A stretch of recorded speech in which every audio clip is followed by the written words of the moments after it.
Hey, I'm Steve Krenz for Guitar Gathering. Thanks for joining us on this lesson about how to play double stops on guitar. So there is a PDF, a free PDF, that goes along with this lesson, so make sure and download that. The link is in the YouTube description down below. It's kind of 5 pages. It's all free. Just download it there, and that'll have all the examples that I'm going to be going through.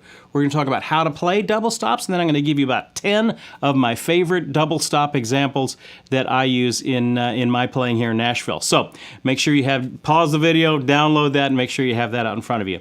Well, let's get started. Okay, double stops. Well, what are they? Well, the term actually comes from really violin music, where a violinist would have to play 2 notes at the same time. Now, of course, on violin, it's got a bridge that is rounded, so there's really no way for a violin to play three strings at the same time. They're kind of on an arc there. So they can do 2, and sometimes they can do a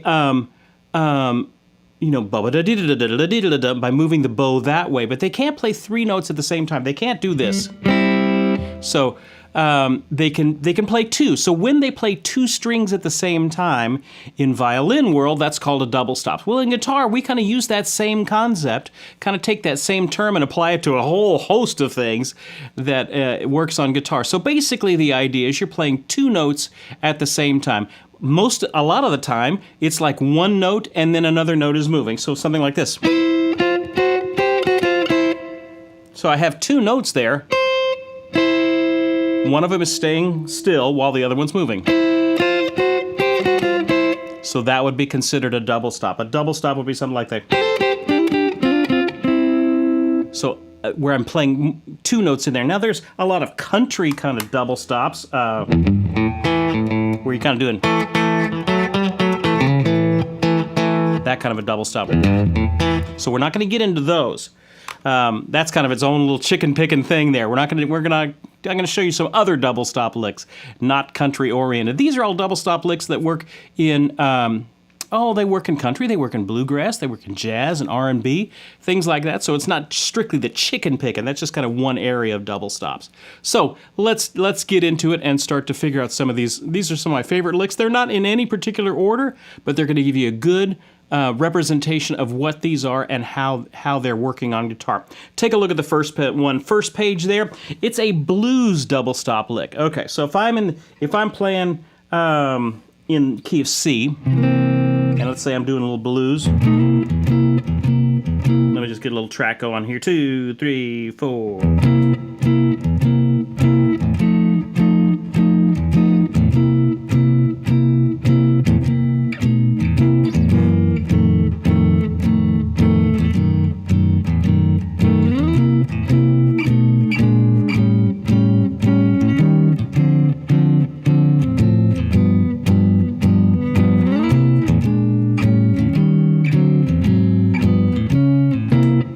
Okay, so there's my track going. Now here's the lick. Let me turn my track down here a little bit.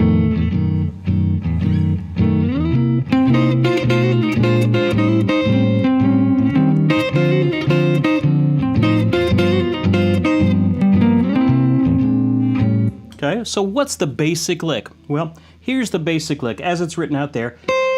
I'm up here at the 8th position, got my first finger on this high C there, and then I'm going to put my 3rd finger, this is barred, this first finger is barred on that 8th fret, and I'm going to put my 3rd finger over here at the 10th fret on 3rd string, and I do a little hammer-on pull-off. A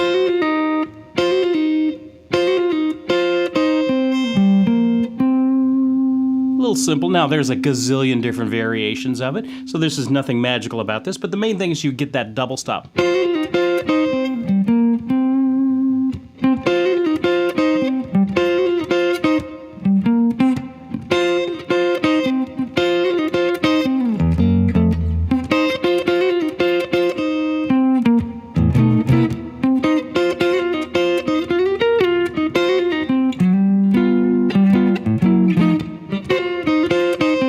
So it always kind of has that high C in it, okay? That's a good little blues double stop. Now that one kind of emphasizes the flatted 3rd and the flatted 5th. Here's the flatted 5th. There's the flatted 3rd. So this one's going to sound really bluesy with that flatted 5th. Now if I don't want to sound that bluesy, I can switch it, like here's the root, that's C, I'm playing it in C. Here's the C. So if I play it with the root as the top note, it sounds very bluesy.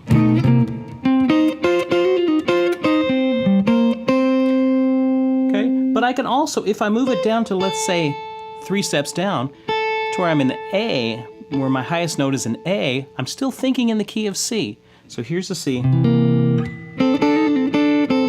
That still gets a little bluesy, but it's not quite as bluesy as the one up here at the flat fifth. So you can use it in 2 different places for the same lick. So, and it works. So if I'm in C and I want to sound really bluesy,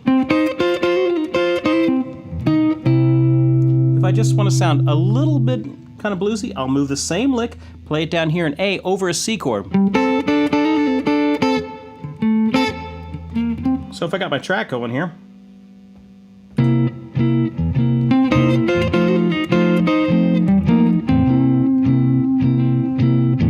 let me go down here 3 steps. Do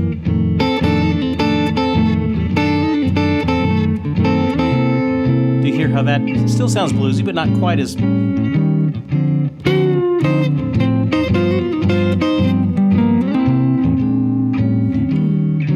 There you go. So you can use it in 2 different places. A great little lick. You use a bunch of different variations. Now, what am I playing? Well, I'm doing a hybrid picking approach where I'm playing the lower strings with my pick, which is between my thumb and my index finger, and then I'm using my ring finger to play that highest note. I could use my middle if I wanted to. So your ring or your middle, either one of them to pick that higher note there. So that's the first lick. It's a great lick. You can use it if you want to sound really bluesy, put the root as the highest note. If you want to sound just a little bit, give a little bit of a bluesy sound to it, pick the 6th as the highest note. Do you hear how that still works over that C chord? It's a great little lick. And I'm doing a little hammer-on pull-off. Hammer on, pull off. So actually I'm only hitting this, I'm doing those first 4 notes with only plucking it once. Takes a little bit of practice to get those hammer-ons and pull-offs down right for that.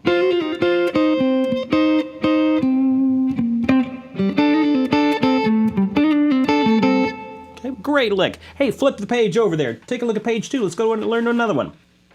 All right, a great one in jazz is the old Count Basie kind of lick. I played it when we just got started. It's this lick. Let me play it for you first. Oh, it's great. I'm down here in the 5th position. I got my pinky on that high C. He's going to stay there. That's my root. He's not going to move. But all these other ones on the 2nd string, I've got my 1st finger on the E at the 5th fret, 2nd finger on the F, 3rd finger on the F sharp, and then I slide my 3rd finger up to catch that G at the 8th fret as well. And I'm playing them both together, just picking them. Kind of a great old jazz lick. You can throw that at the end of any song, you know. If the song was, let's say, an E flat, I put my pinky up here. That's the root. I would put that up there at the, what is that, 11th fret? Now, if you look at your pages there, I tried to include everything that you need. So you've got, if I'm looking at it and see, this is the top of page 2. I've got the music notation written out there. I've also got the tab written out there. Now, the numbers that are circled, those are finger numbers that I want you to use. So the top one you'll see is the 4th finger on that high C, and then the lower numbers, 1st, 2nd, 3rd, 3rd, 3rd, 2nd, 1st. Okay, great little lick. And you can use that in the middle of solos. You can do it all kinds of places. Hey, let's get our track on and see if I can find a place for it.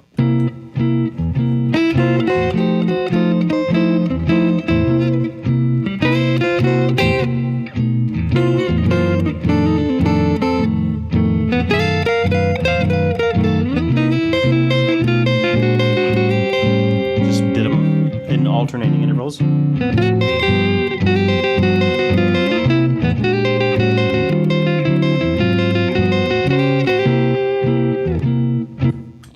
Good little lick to have in your back pocket, especially when you're doing jazz stuff. Now, you can throw that lick in other places on other string sets. If I did an octave lower, put my C there with my pinky, and I have my first finger there.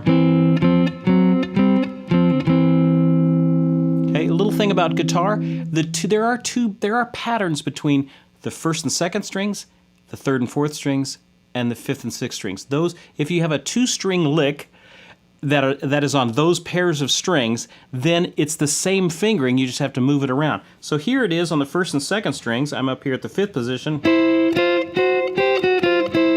If I go down here to the 2nd position, put my pinky an octave lower on that C there on the 3rd string, 5th fret, do the exact same fingering. It's the same lick. So realize any pattern that you have on the 1st and 2nd strings is going to be repeated on the 3rd and 4th strings, just 3 frets down. Now, if I wanted to do an octave below that, I would be in the open position. That doesn't sound too good. Maybe we can put it up here. So realize it does it again on the 5th and 6th strings. So just a little bit of a pattern. Sometimes it's good to relate things by finger patterns, and that's one way to do it. Okay, so I would try playing that lick in different places and other string sets, other octaves, things like that. All right, take a look at the next one. This is our 3rd one. Come on, we got to get through 10 of these. All right, here's a great other double stop lick that I use all the time. Let me erase this track there, and let me get another track going. 1, 2, 3, 4.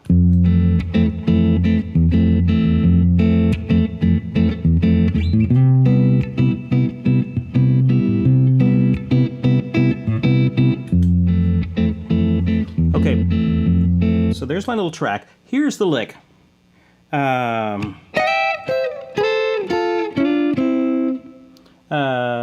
Let's see, I do it in D major there. So, okay, let me play it in D major.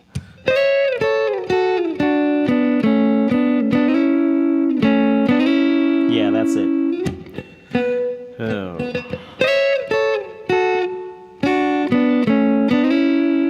There it is. Let me erase my track here in F, and I'll play it in D. 2, 3, 4.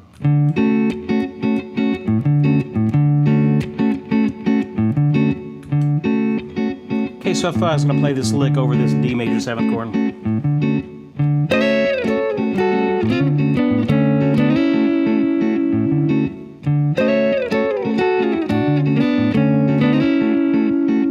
And I try and slide up to him and slither around in between him. Kind of gives it a good R&B sound.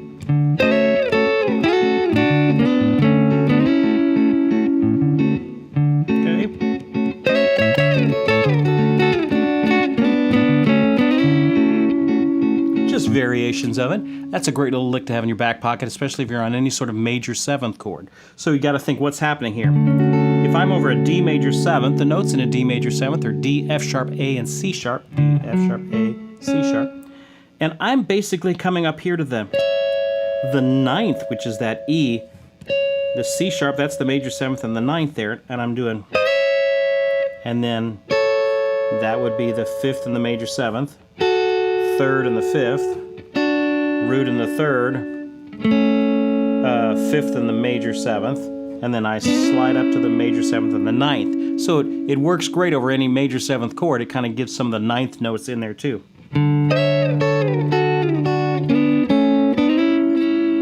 A great little lick. I've used it countless times. Works great in R&B stuff. Works great in jazz for doing that sort of stuff. That sort of a style. And it's not just that lick. I want y'all to realize that you use that lick and spawn it into 1,000 different things.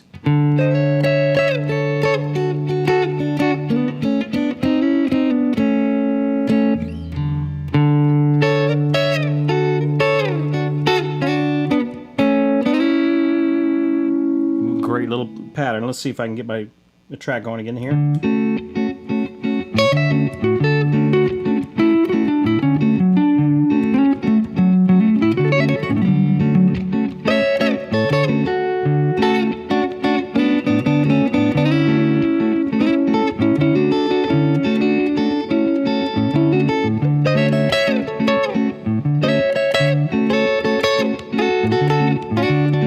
sliding into them.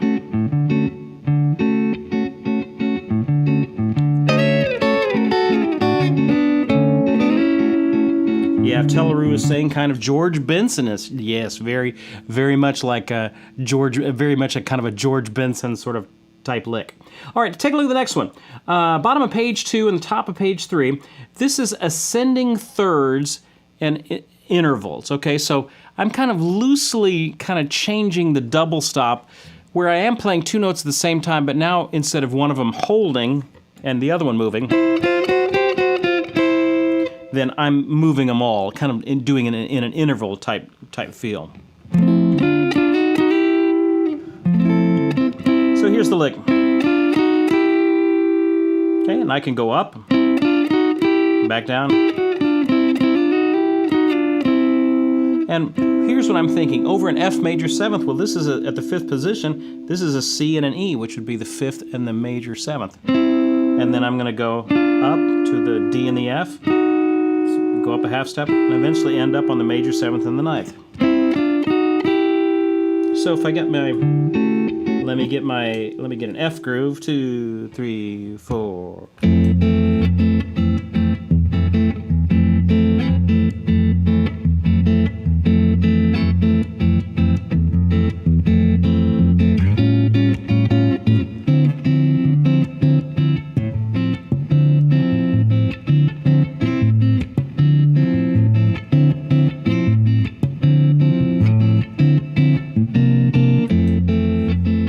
So now I'm going to do that lick over the F major 7th.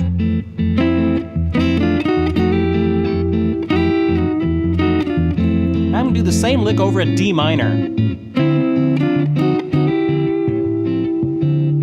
Okay, 2 uses for the same lick. So sounds different over minor. Let's go back to major.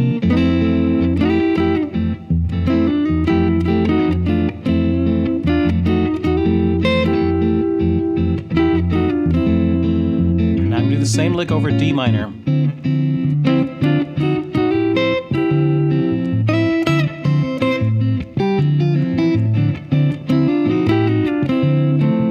Hey, what if I did that first lick?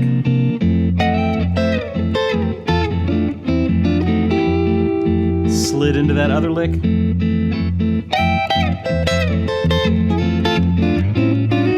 me do the same lick over a D minor.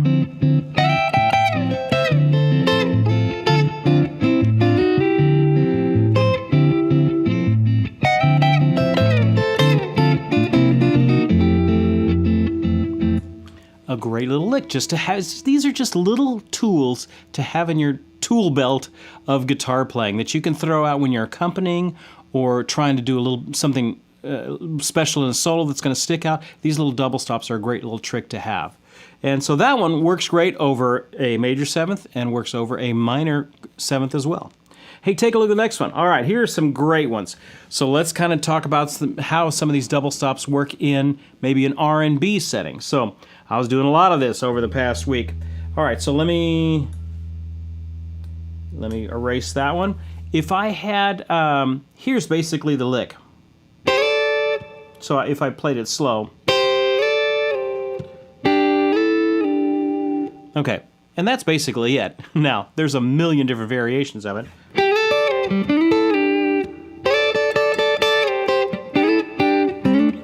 can go down to the octave.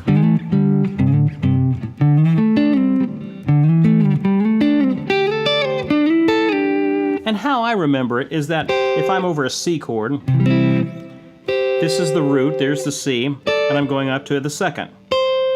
So I'm barring this on the first 2 2nd strings. That's what I'm going back and forth between, so I can slide up between them. I can start on one and go down. I can maybe invert them. And I can also do it, so that's going from the root to the 2nd. I can also do it from the 5th. There's the C, which is the 5th, or excuse me, the G, which is the 5th in the key of C. And I go to this other shape, so I'm not at the bar. I'm at this 1st and 2nd finger shape. And I'm gonna, but the higher note is the 5th of the chord, and I'm gonna go from the 5th to the 6th.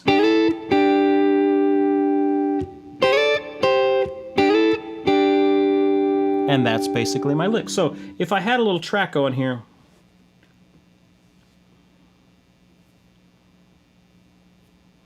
okay, so let me just do this. One and ready, go.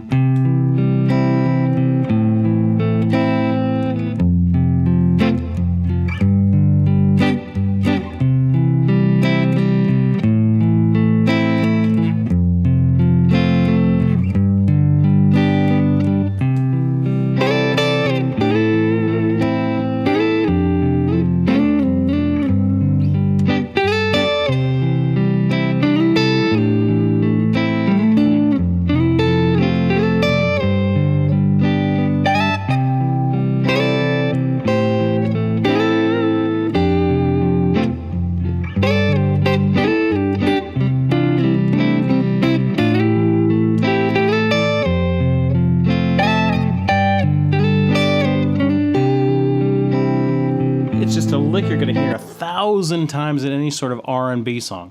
What if I put it in a different setting? Let's find a different setting for it.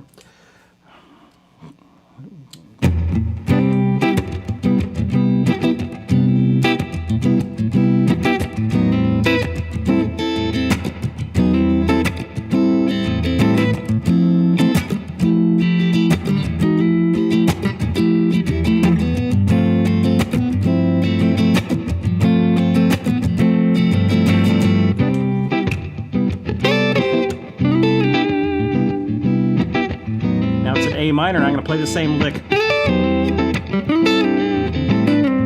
Now it's over to F. Maybe I can do it over an F. A G, I can do it over a G.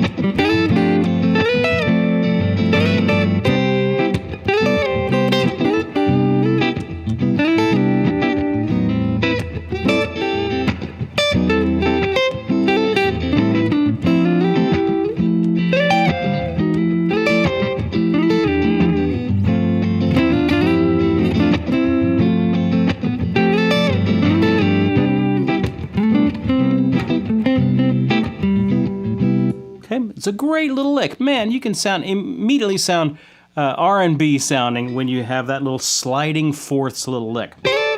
So in its basic form, here's what I'm thinking. The root to the second and the fifth to the sixth. That's all I'm thinking. And you got two different shapes. This barred shape with your first finger or this first finger, second finger shape.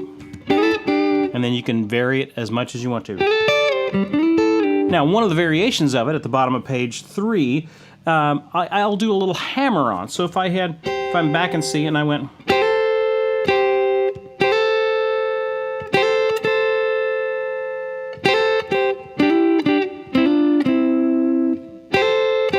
so I'm hammering on the lower of the two notes. And then I go to the fifth shape, and then I'm hammering on from this lower note to the first finger to the third finger, while the second finger's holding. And then I just spin out of it with a couple of thirds there.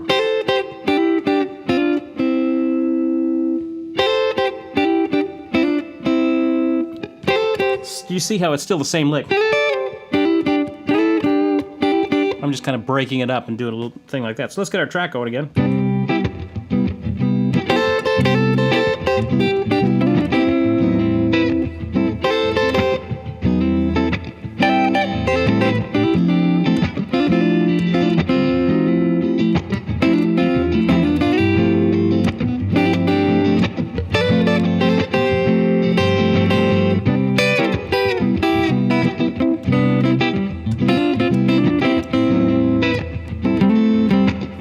Same concept, I'm just hammering on the lower note.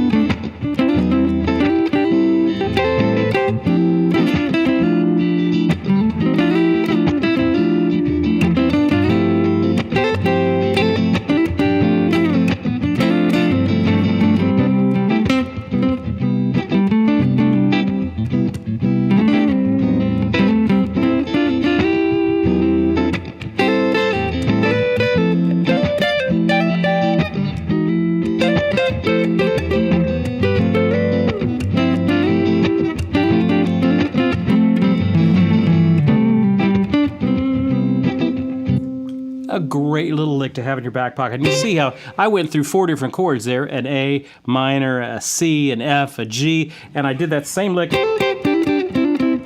in a bunch of different variations, and that's all the same lick. So just be aware, you can use this in a whole lot of different situations. All right, hey, we're working our way through there. Flip over to page 4.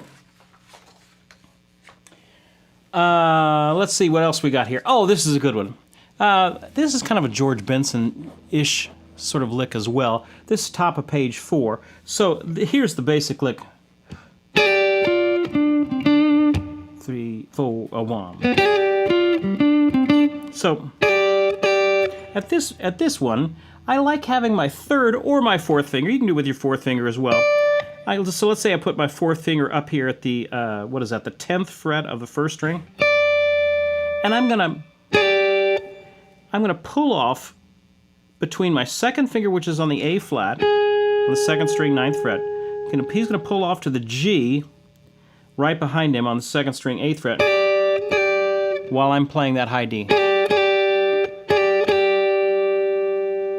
And then you can spin out of it a variety of different ways. You hear that F natural there. So this one works well over bluesy stuff, works well over minor things. All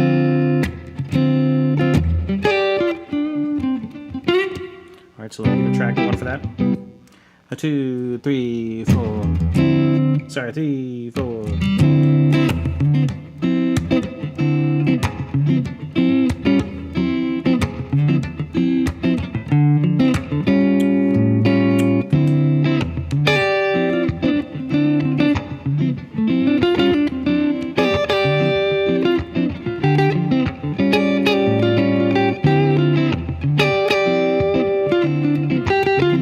It's real similar to the very first lick that we did. We did it in C when we started out, but if I did it in D.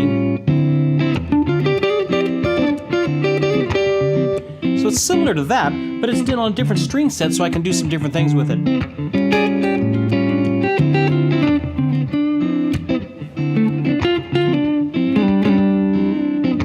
Ooh, I did an octave lower, same string set, or same finger pattern. Because I took a lick from the 1st and 2nd strings and I transposed it to a lick on the 3rd and 4th strings. Can I do it on the lower ones? Yeah, but it doesn't sound as good being that low. It sounds better higher up.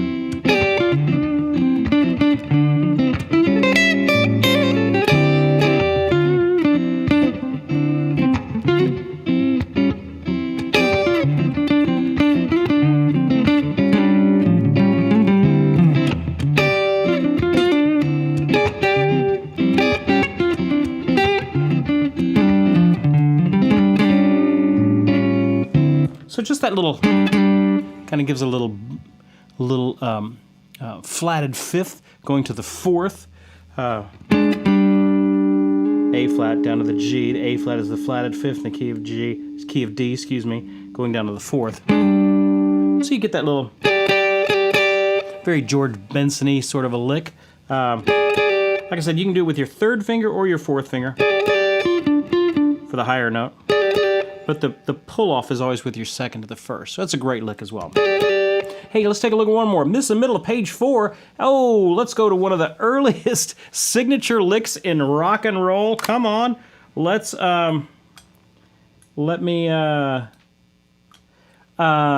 the lick. Let's see. Oh, there it is. Or endless variations thereof.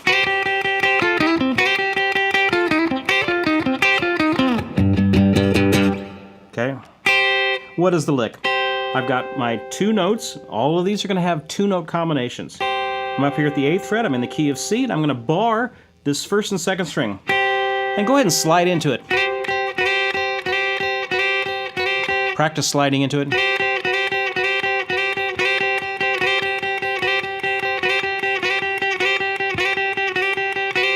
A great little early rock sounding lick. And then I'm going to do move it down to the 3rd string and 2nd string with my 3rd finger, the F and the A. And then what does it go from there? It goes from to the E flat and the G, right here with my 1st finger, but I'm going to quickly hammer on to the E natural in the G to make it major. Hear that little butt up in there? Now if it was a C minor groove, I wouldn't resolve to the major there. But if it's kind of a C7 sort of a groove,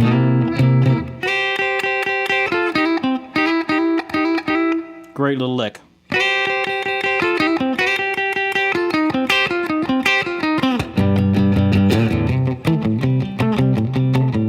Okay, great for anything early Chuck Berry sounding, rock around the clock, anything like that. Slipping onto the back pickup and start doing that.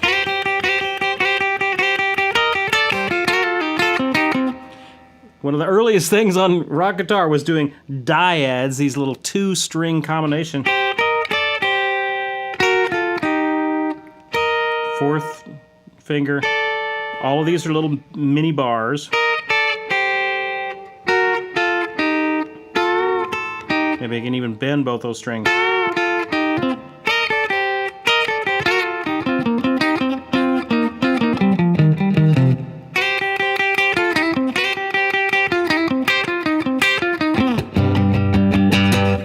Great little lick to have in your back pocket.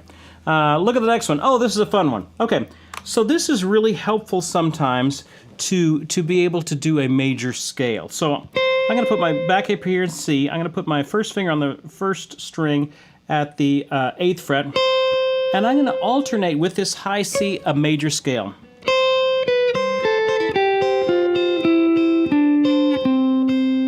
Let me do it again. Gotta have a pretty wide hand position to do that. And what am I doing? I'm holding this C, I'm letting everything ring out, that's the key. I'm hitting my pinky on the 12th fret on the B, 3rd finger on the A at the 10th fret. The G and the C are already underneath each other. Then I have my 3rd finger on the F on the 3rd string, 2nd finger on the E, and then reach way over here for the 12th fret on the 4th string D, and then back to the 3rd finger on the 1st finger.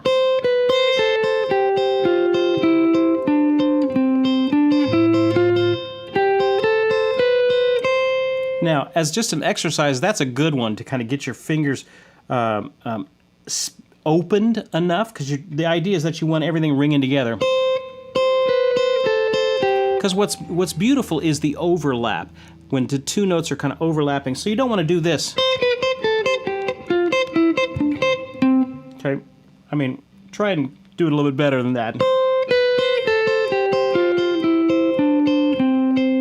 That's a great little lick that you can squeeze in some jazz or R&B sort of settings. Or even you don't have to do the whole scale, just a little bit of it.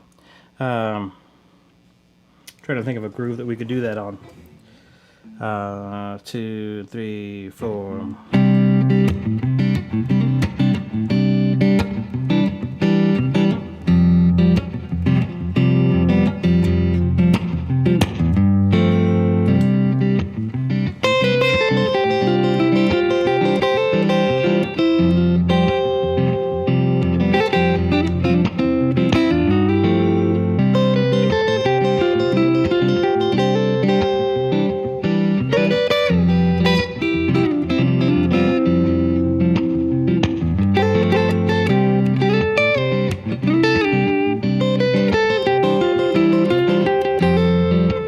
So you can throw that in. Now, a variation of that for our last lick is on the great iconic rock song by Eric Johnson from back in I guess that was probably maybe the early 90s, maybe late 80s, that he did Cliffs of Dover, kind of what has become his signature song, Cliffs of Dover.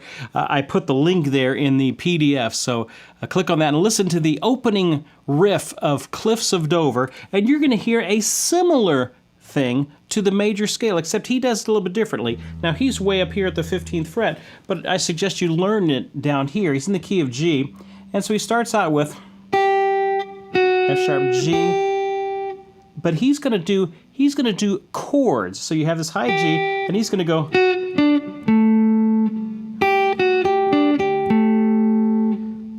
G, F sharp,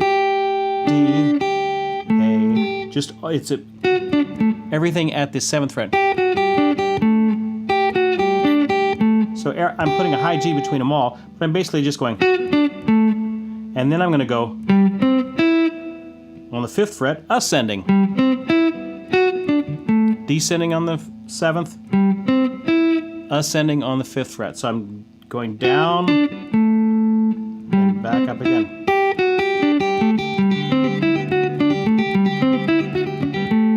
So it's a cool little lick. So basically, it starts out going G, F sharp, D.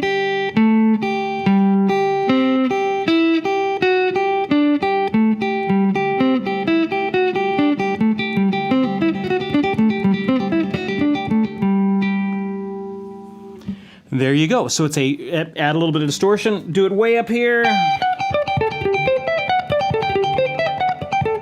And it's a classic lick from Eric Johnson's Cliffs of Dover. So, a little crash course in double stops for you. I showed you some of the favorite licks that I've ever played with doing double stops, and I use those in my professional playing all the time. Grab them, learn them, throw them in different keys, throw them in some different chord progressions, and see how they work for you. Hey, I'm Steve Krenz for Guitar Gathering. Keep up the great work in your learning, and we will see you guys next time.